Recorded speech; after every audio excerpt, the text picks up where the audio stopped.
Evo nas pred početak još jednog Pirotskog leta. Mi smo sa onim uličnim sviračem želeli na taj način da najavimo sam početak leta. Možda malo kasnimo sa objavljivanjem svih programa koji će biti tokom Pirotskog leta, ali mislim da ima sasvim dovoljno programa, tako da će naši sugrađani biti zadovoljni. Odmah u startu da kažemo, pošto obično bude polemike oko toga da li će biti i koji će koncerti biti. Ove godine ne planiramo organizaciju nekog velikog koncerta, da ne bismo došli u tu situaciju ko da bude, ko da ne bude, a mogu da vam lično kažem da su i cene od prošle, ove godine još veće nego što su bile prošle godine, tako da zaista svaka čast onima koji uspevaju da organizuju te koncerte. Budimo realni, u Nišu vidim da ima zaista divnih i puno koncerata, ali to su ogromne pare koje se ulažu.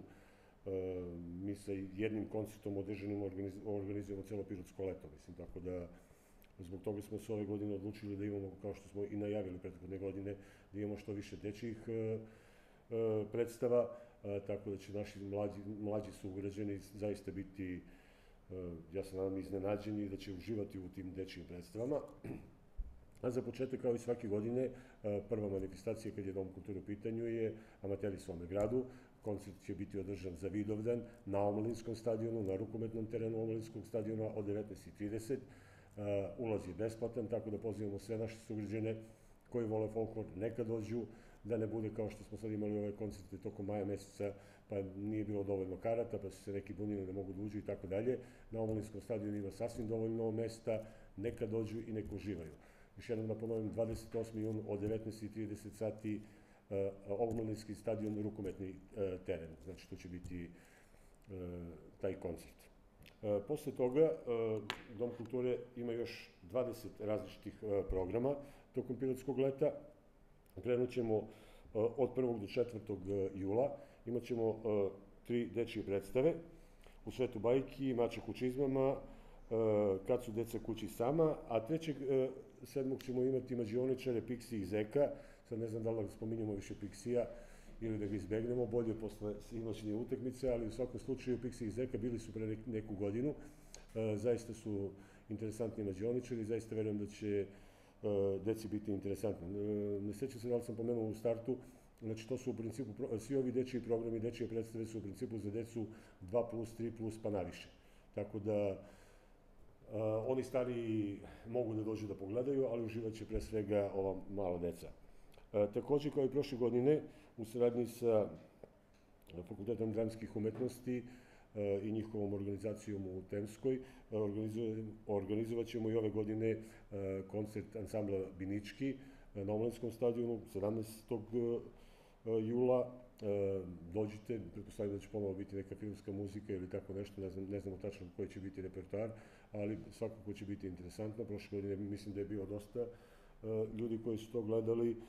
Binički se ne dovodi stalno, tako da je to jedan od koncerta koji su ovako interesantni i za starije. Posle toga pravimo dvonedeljnu pauzu što se Doma kulture tiče i nastavljamo 22. jula. Idemo sa Klovnovskom kavgom, to je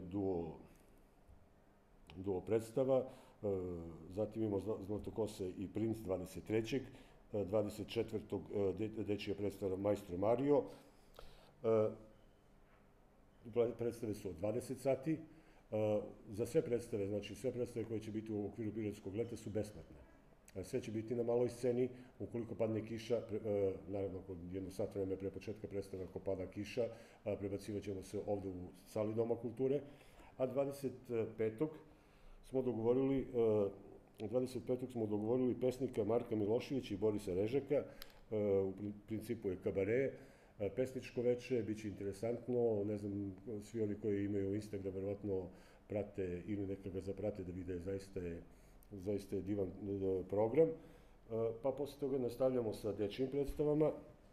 Imamo dečiju predstavu Tri praseta, 29. 30. imamo dečiju predstavu Čarobna metla, 31. koncert hora Doma kulture, u pitanju je filmska muzika, tu će se predstaviti naš hor, Horić, verovatno pevačka grupa, Gugutke, tako da će to biti jedan od, da kažem, tih malih koncerata.